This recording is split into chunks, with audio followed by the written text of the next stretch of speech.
Good afternoon, everybody. Nan Peterson with the Planning Department. We are so anxious to get on with this presentation. It's going to be the overview of the UDO administration. I think this is our 6th session, and we're glad that everybody is here. Oops.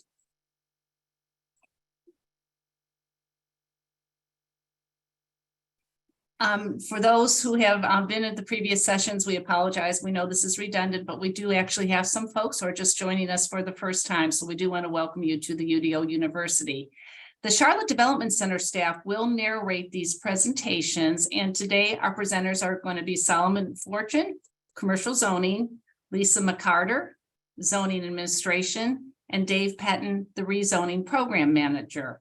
Just a quick reminder to please enter any questions or comment in the chat. Staff will answer at the end of the presentation. Also at the end of the presentation, if time allows, we will answer any additional questions again through chat. And to be fair and equitable to all, staff will not unmute participants to ask a question or make a comment. If a question cannot be answered, we will so note and follow up with a response posted on the website and reviewed at the next session. The purpose of the university is to acquaint attendees with the City of Charlotte's requirements and processes affiliated with the currently adopted Unified Development Ordinance known as the UDO. Comments made at the UDO University sessions are intended to provide guidance and are non-binding on the formal review of the development plans. Again, we have 10 sessions. If you want to catch up on any of the previous sessions, everything is on the UDO University website, the recording. So please feel free, you haven't missed anything, or if you want a refresher, to go into the UDO portal and catch up on the sessions. Again, registration is required for each session, and that is also done at the UDO University tab on the portal. The sessions will be on Fridays from 1 to 2:30. All sessions are virtual via Zoom and will be recorded and posted on the Charlotte UDO website. Again, will be facilitated by various agencies in the Charlotte Development Center, and each session will build upon information provided in previous sessions. Reminder, all sessions are recorded and can be found at the website. So today we are doing the overview of the UDO administration, and the following remaining sessions are listed below or on this slide. So today our meeting purpose is to explain and clarify contents in each of the administrative articles. We want to build awareness of key changes in the requirements and answer any questions about what is included in these administrative articles. I'm going to turn this over to Lisa McCarter to begin our presentation. Thanks, Lisa. Hi, I'm Lisa McCarter. I'm going to go over Article 1. The UDO regulations are going to apply in the city and also in extraterritorial jurisdiction. Previously approved conditional and optional zoning districts must continue to meet zoning regulations, site-specific plans, and conditions under which they were approved. There's also transition rules in Article 1, and it tells you what will apply to development and use-related activities, actions, and other matters occurring with the transition to the UDO zoning districts. Violations will continue to be a violation unless they come into compliance with the new UDO. Previous development approvals can be completed. The use transition table describes how existing uses will be treated if a use permission category has changed. Next slide. There's also new state of emergency declarations that will suspend application of all or part of the UDO regulations if there's any FEMA event, a presidential statement, or imminent threat alert. The effective date of the UDO, if you don't know, it's going to be June 1st, 2023.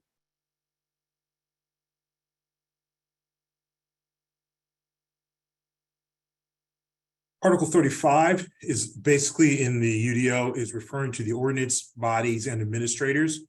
Obviously in Article 35, it describes the duties and the powers of each one, membership, their hearings, their procedures, their meetings, and then the staffing. Obviously in 35, it's going to be our city council, which everybody knows is the elected officials. Our planning commissioner, who are appointed as an appointed body, our historic district commission, which is also another appointed body. And then there'll be a new UDO Board of Adjustment, which will hear variances and appeals in regards to the UDO.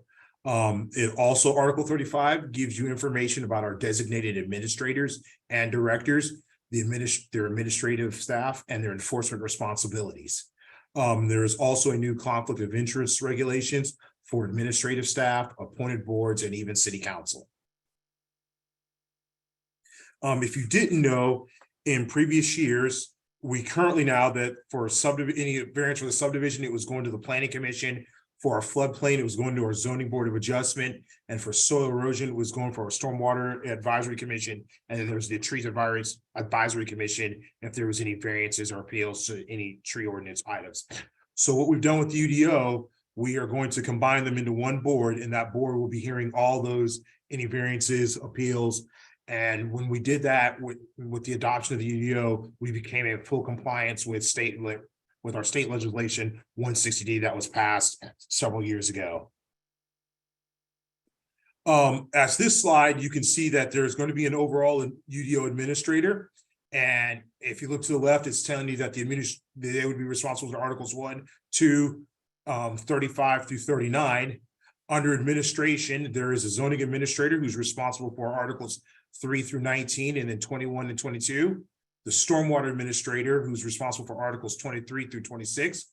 Floodplain administrator for Article 27. Our soil erosion administrator for Article 28, and our chief urban forester for Article 20.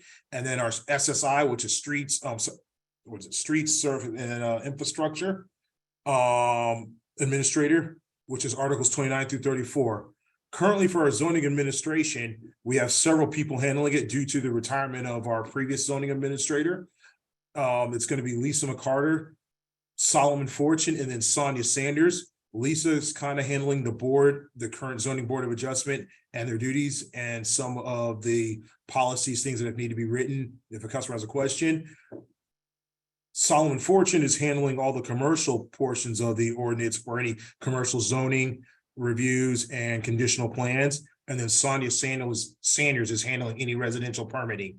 Our stormwater administration is Gabriella Paul, and they're dealing with the water supply, the watershed, PCSO, and swim buffers. Brendan Smith is dealing with drainage. Our floodplain administration is David Good. Our soil erosion administrator is Jay Wilson. Our chief urban forester is Tim Porter, and SSI administration is Josh Weaver. Under Article 36, applications and interpretations, when a citizen or developer or property owner wants to receive an interpretation, we are now setting a policy where to obtain a written interpretation of UDO regulations, they will be submitted to the UDO administrator through a process, then transmitted to the designated administrator for a written interpretation. Once that written interpretation, it will be provided to an applicant and a property owner for that request. And then you will have the option of personal delivery, electronic mail, or first-class mail.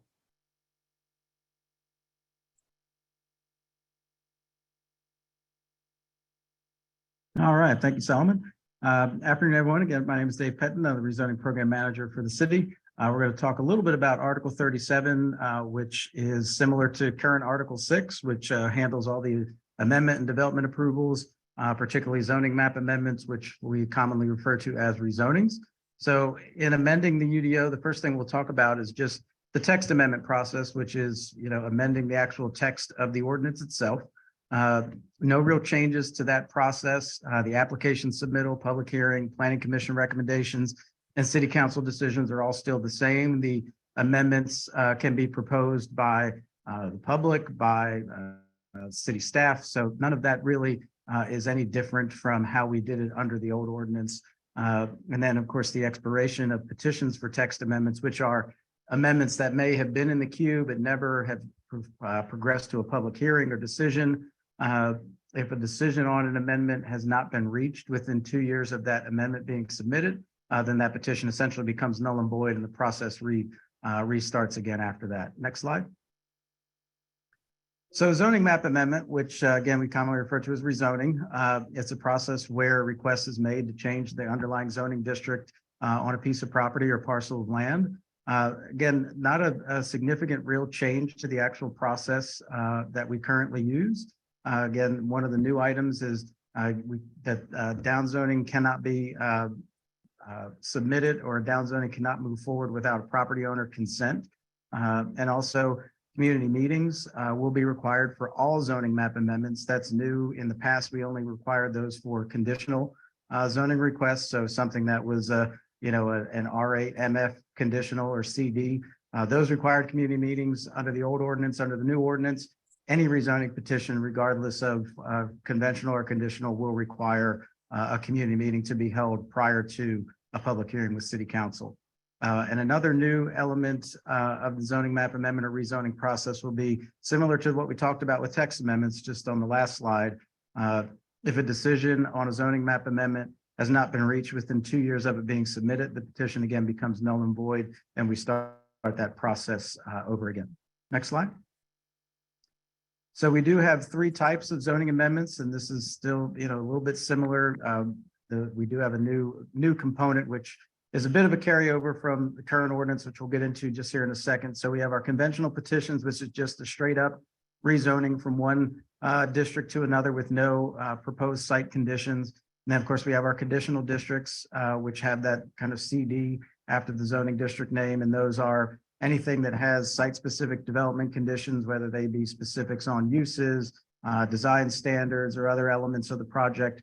Those are conditional projects. And then we have an EX district, which is an exception district. And we do have that currently in our TOD ordinance. So those 4 TOD districts can use that EX district. But now what we'll move into is all districts, with the exception of neighborhood 1 and neighborhood 2 districts, would be able to employ an EX provision. I will say out of the neighborhood 2, N2C, which is the most intense of those N2 districts, is the only neighborhood district that has an EX provision. And essentially what is that EX district? It's a conditional district by nature, so it does automatically become a conditional petition. And it's just a mechanism to modify some of those quantitative zoning standards, things to allow for maybe a cantilever to overhang, out into an area that you might have a build-to line, or some unique design feature that can't be accommodated under the base ordinance because of some unique site condition or some other constraint. So things like innovative designs, special problems, unique proposals, those are all elements of what can be incorporated into an EX district. Now, we can't waive a standard entirely. We can modify it, but it can't ultimately just go away.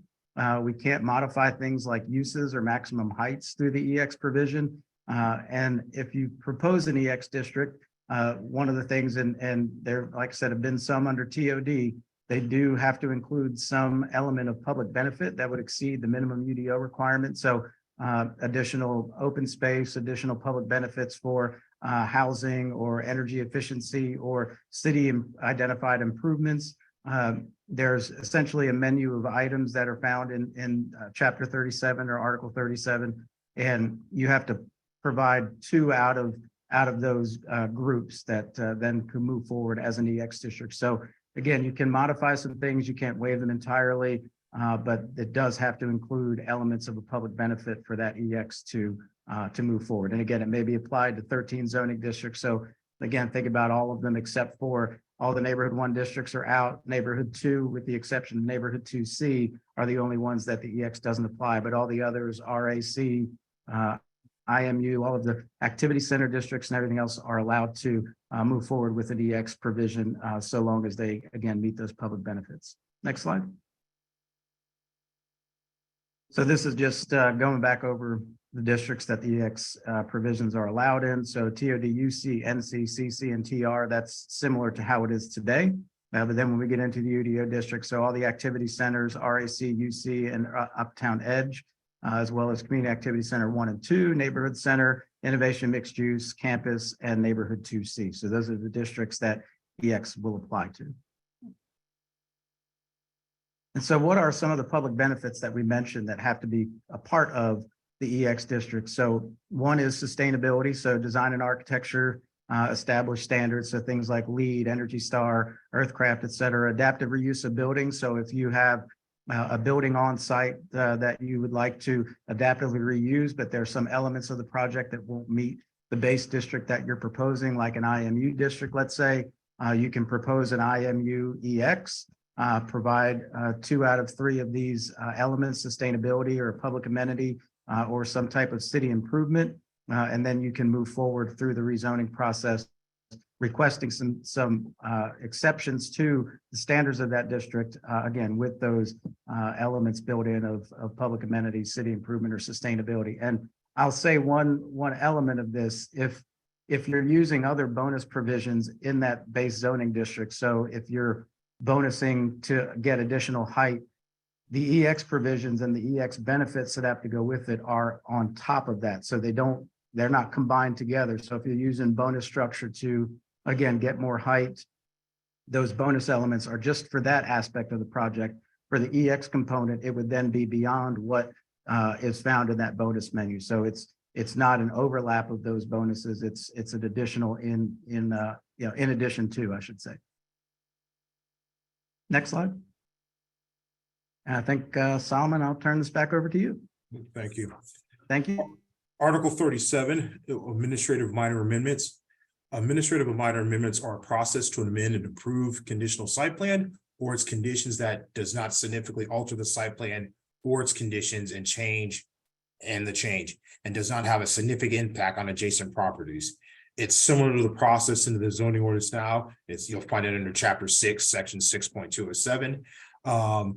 With this one, there is no reduction in vehicular/bike prices below the minimum or above maximum.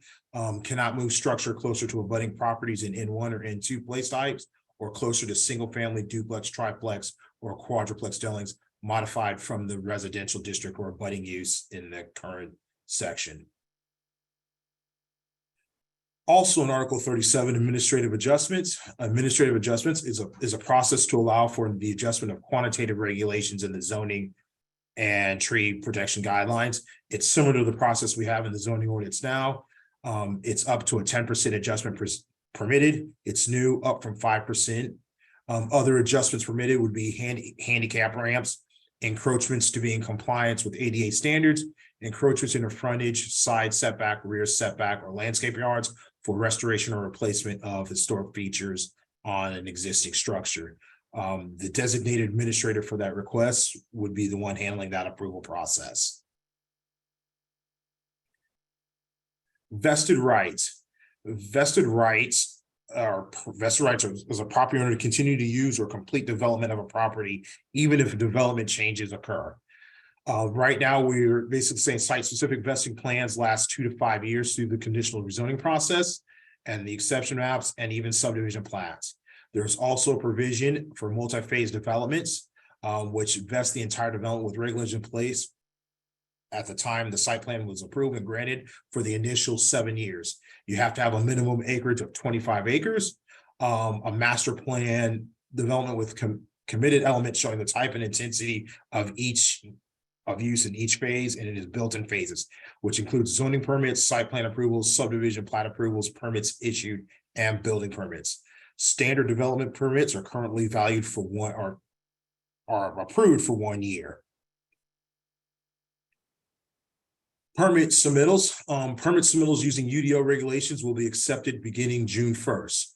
Under permit choice, which is established by state law, now it's not if the UDO, it's when the UDO becomes effective after a development permit application is submitted, but before the permit decision is made, an applicant may choose to use pre-UDO standards or UDO regulations after the effective date. Permitted choice applies to development permits. If an applicant places an application on hold for 6 consecutive months or more, the permit choice no longer applies.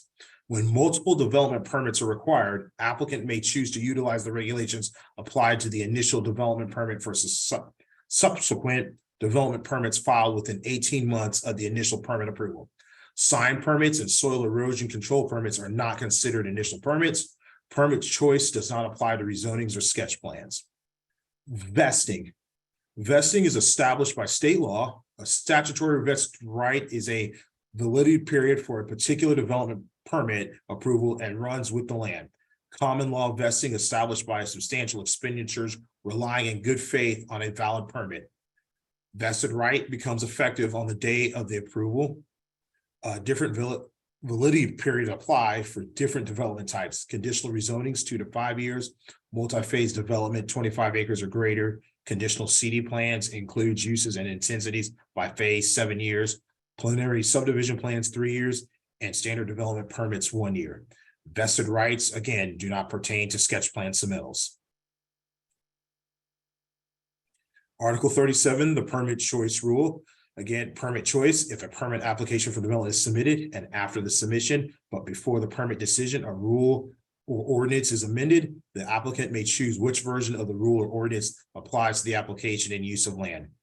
Permit choice rule extends to rules and regulations beyond initial application for developments requiring multiple permits. That's new. The applicant must submit some subsequent permit applications with 18 months new of approval or the initial permit to use the permit choice rule. Signs, again, signs and erosion control and sedimentation control permits do not count as initial permits.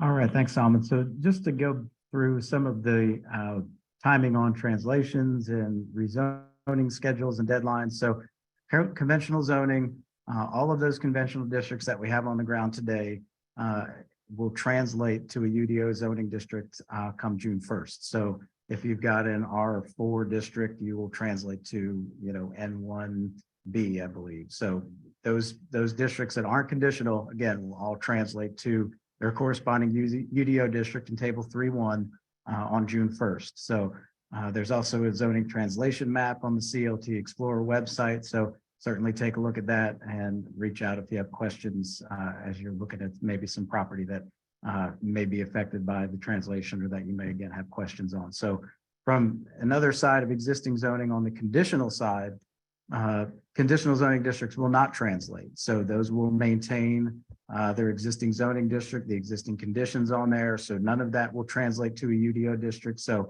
if you have an entitled project under R17 MFCD or MUD optional or neighborhood services, it's a conditional district. Those won't translate. You will continue to operate under the conditions of that approval and the ordinance standards that were in place when it was approved. So again, nothing will turn over on those or translate on those. So we will potentially consider those conditional districts when we go through the alignment rezoning process. That will be after the effective date and during that community area planning process, which is just getting kicked off this month.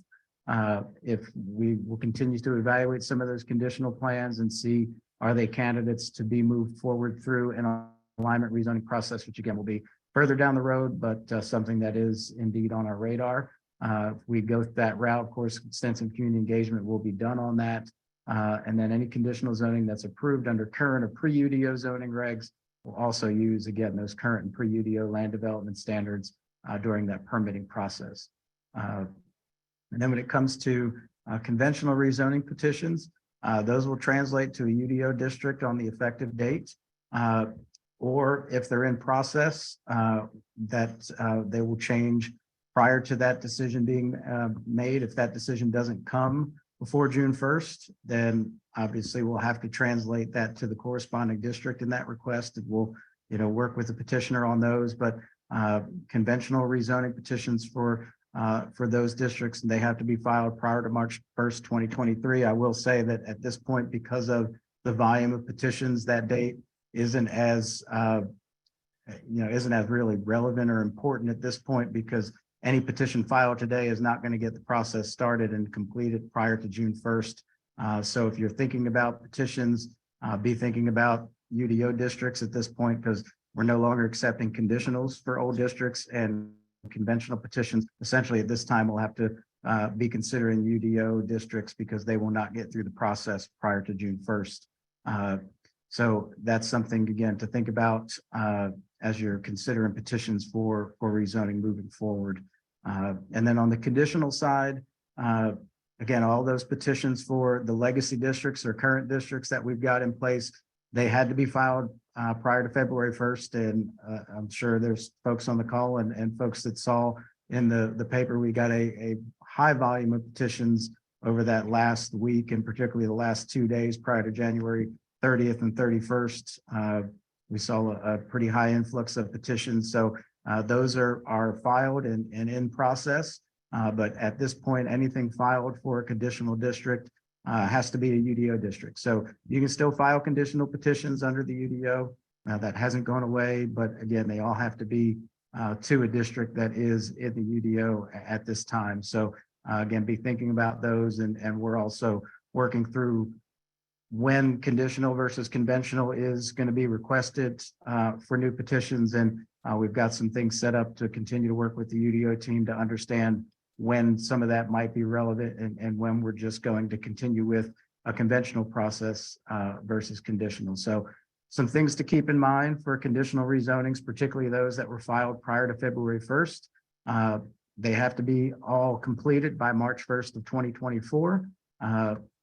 Otherwise, that's when we have to start to transition even those that are incompleted to a UDO district. So if a petition isn't final and through that process by that date, then we'll basically go and revert it to a UDO conditional district.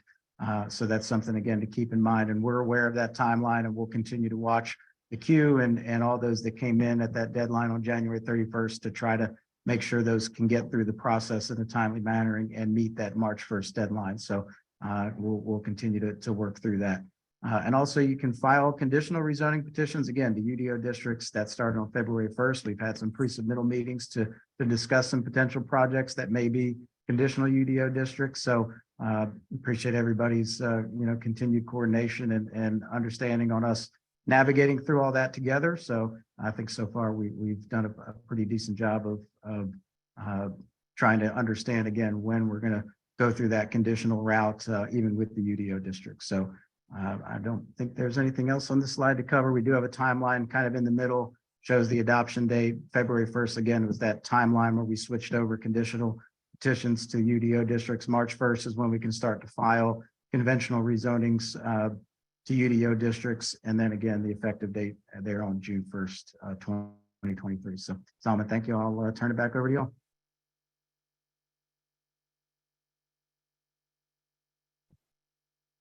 All right, I'm going to go over Article 37 variances. And a variance is a request to deviate from an ordinance regulation, and it's granted on a case-by-case basis. It's typically granted when there's a practical difficulty or hardship with the property. And this will be heard by the UDO Board of Adjustment. And Solomon touched on this. This is that new board. The application and quasi-judicial process will remain similar. The findings of fact have been standardized and also revised to add a reasonable accommodation for a person with disability under the Federal Fair Housing Act. So that will be a new basis to grant a variance. There's no changes to floodplain and water supply watershed protection variance processes. Those will remain the same. Next slide. And whenever there's an order, decision, determination, or interpretation that an aggrieved applicant believes was applied in error, an appeal is a process where they can request a higher board of authority to review the initial decision in hopes of overturning that decision. And this will be heard by the UDO Board of Adjustment also. The application and quasi-judicial process will remain similar, and the aggrieved person will have 30 days to appeal from the receipt of any order or decision or determination when they get notice. And there will be a stay of any enforcement action if there's a notice of violation involved. Penalties remain. Post-construction stormwater control appeals, soil erosion and sedimentation control plan appeals, and drainage appeal process will remain unchanged. Next slide. Article 38 also discusses nonconformities. Non-conforming situations may continue.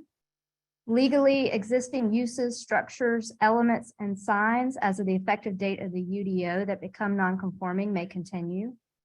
Nonconforming uses may be changed to another nonconforming use within the same use category. Nonconforming structures may expand subject to certain standards depending on the amount or percentage of expansion in the following districts: neighborhood commercial, regional activity center, innovation mixed use, TOD and campus IC2, and community activity CAC2 zoning districts. Incremental expansion counts towards the maximum permitted percentage or amount after the effective UDO date. Next slide. Non-conforming accessory uses and structures. A new requirement is that above ground utility accessory structures or mechanical equipment may be replaced provided there is no increase in any existing nonconformity caused by an extension into a required side or rear setback. The replacement can't exceed 42 inches in height if located in an established setback along a frontage. There's also a new section about nonconforming exterior lighting that allows alterations to existing nonconforming lighting that bring lighting into greater conformance, and that would be permitted by the zoning administrator. Nonconforming signs and outdoor advertising signs remain unchanged, and there's no changes to the nonconforming lot provisions. Next slide. Under Article 39, we have inspections. The UDO regulations remain similar to the existing inspection requirements for post-construction stormwater signs, which is handled by neighborhood and business services, soil erosion and sedimentation control, storm drainage, subdivision, streets and infrastructure, zoning. Those, like I said, that's where we find that, and those do not change. That ends our presentation for today. Staff will start to go through the comments in the chat and answer those questions.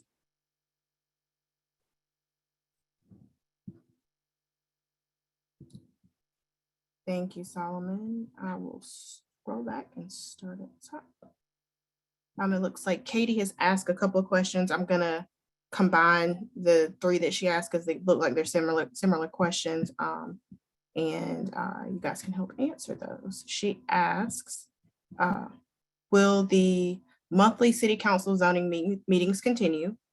Will the neighborhood leaders still receive rezoning courtesy notices? And then finally, will petitioners continue to hold community meetings? Thanks, Yolanda. I can jump on and answer those. So the answer to the first, will city council zoning meetings continue? Yes, we will still hold those same time, third Monday of every month. They'll still continue to start at 5 o'clock. So yes, those will still continue. Neighborhood leaders will still receive rezoning courtesy notices, both via mail, and we will continue to use the Nextdoor app to notify communities as well within a half mile of a petition through that platform also. And then petitioners will definitely continue to hold community meetings. This is one area that we actually enhanced as part of the UDO. Again, I mentioned this in some of the previous slides. Right now, it was just conditional rezonings. As of June 1st, conventional petitions that are filed after that date will need to continue or conduct a community meeting, even if it's not a conditional petition. So essentially, all rezoning petitions across the city, regardless of the type of petition it is, will be required to hold a community meeting prior to a public hearing. So again, the answer would be yes to all of those. And I don't know, Jan, if there's any other rezoning ones on there, but I think Eddie might have had one. We can get to that. Yeah, looks like we do. And we can go ahead and now? combine it because we will get to all the questions. Eddie asks, will UDO rezoning request conventional and conditional still require pre-submittal rezoning meeting? Yes. Matthew asks, are there limitations on how many interpretations you can request at one time? So I guess there's not a limitation, but obviously with the new process, we would be asking you to fill out one request for each interpretation that you're requesting. So think of it as if there was a form and you had 4, you would be filling out 4 forms for each interpretation that you're requesting. He also asks, can you explain the difference between conditional and exception districts? Sure. So the conditional district and the exception district, they're both conditional districts by nature. So they are a petition that goes beyond just allowing development just under the conventional zoning district, the underlying zoning district. But the difference between the two is the conditional districts are projects that are going to meet all the criteria of the base ordinance and then are going to provide conditions that somewhat exceed the ordinance. So they may provide a larger buffer where there may not be one required, or they may cap building height at a certain feet or a certain amount of stories that may be less than, you know, what the ordinance would allow. So the conditional districts are in a sense a bit more restrictive than just the underlying base district. They have site specific unique conditions that are just relevant for that project, where the EX provisions are conditions, but they're conditions in the sense that they are a bit of a relief from some of the standards that might be found in a district. So I can equate those to some of the TOD districts where we've applied an EX provision. We had one that was along a abandoned right of way, or a right of way that could be considered a public street, where we have building frontage requirements facing that street. But obviously the street was never going to be built. And so rather than go through and design a project to face a street that doesn't exist, they use some EX provisions to provide different design standards and get some relief from those requirements while providing some of those public benefits we talked about on those other slides. So conditional districts just on their own are typically more a bit more restrictive than the base ordinance, and the EX provisions are somewhat of a relief from certain design standards or development standards for a base zoning district. So hopefully that gives a little bit of clarity on those. If not, Matthew, feel free to reach out to me directly via email, and I can kind of walk through it again a little bit more with you if you have some other questions on it. Thanks, Dave. Katie asks, can council override UDO board decisions? I don't know who can answer that, or do we need to follow up?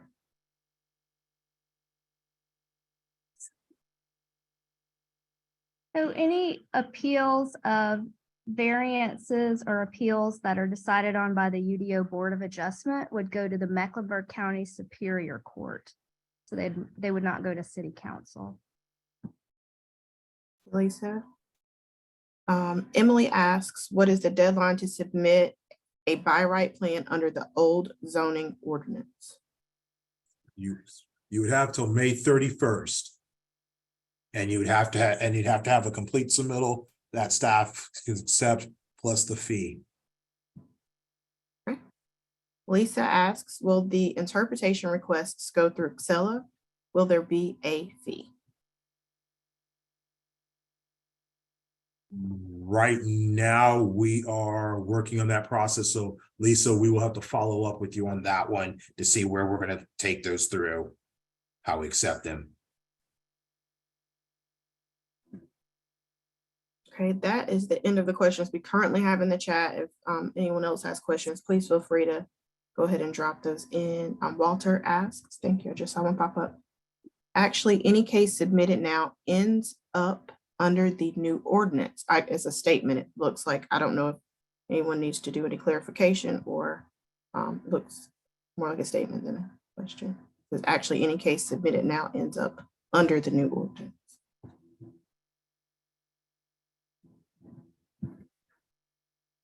And Walter, I'm not sure if that's a statement or if you were posing it as a question. Just if there's any additional things that need, please add it to the chat. Any additional questions? Please feel free to drop those in the chat.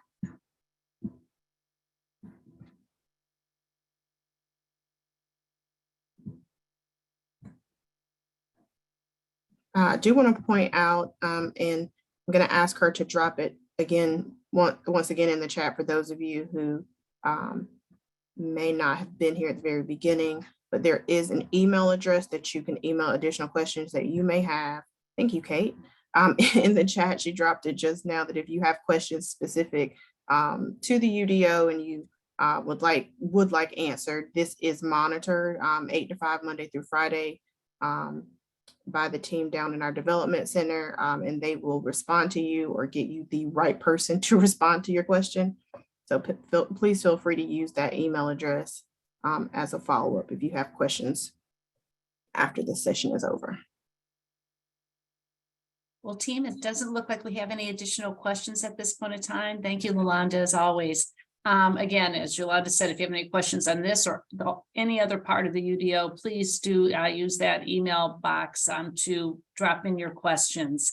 We thank you for your time.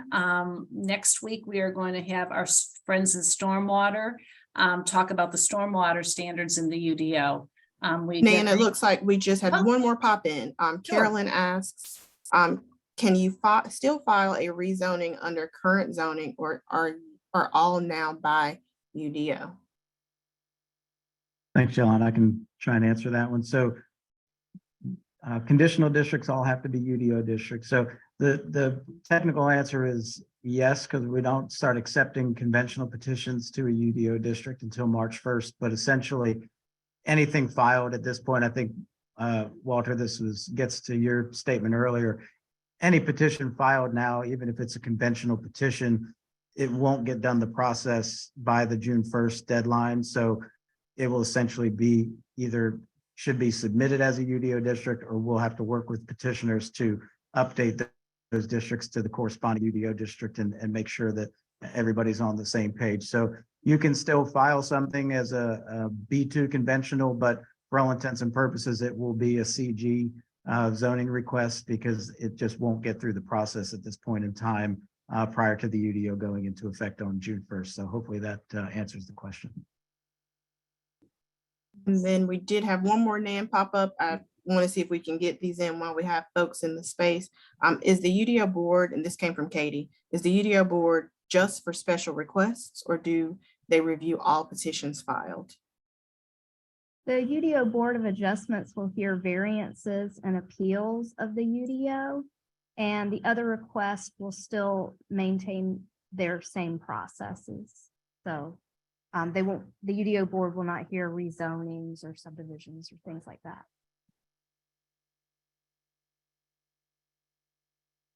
Thank you, Lisa. So, and I'm totally sorry if I butcher your name, Kalia, hopefully that's right, asks, how is the UDO board? I got it right, I'm proud of myself. How is the UDO board determined? So the UDO Board of Adjustment is a volunteer board, and there's city members, and there's a member in the unincorporated Mecklenburg County area. And most of these are designated by a city council. And if you're interested, we'd love for you to fill out an application. Most of our current zoning board of adjustment members will transition over to the UDO Board of Adjustment, but we always love new applications for when we get vacancies. And yes, there are realtors. She then asked about the application process, I think, Lisa. If you can leave your information, and we'll get back with you about that, but I would. And it looks like I would, Kalia, if you don't want to have to leave it in the chat for everyone to see, we do have the registrant's information for when you register for the course, and we can have her reach out directly to you. Walter asks, how often will the board meet? And then I'm just going to go ahead and combine the two with Carolyn. Is there a term limit for the board? Yeah, so I guess to start, we'll just have it meet once a month, like our zoning board of adjustment meets. And that can always be revised if necessary, if we see an increased caseload. Term limits are 2 terms. Thank you. And Kalia did leave her information. She said realtors love giving out their information in public, so she had no problem leaving it in the chat. So thank you for that.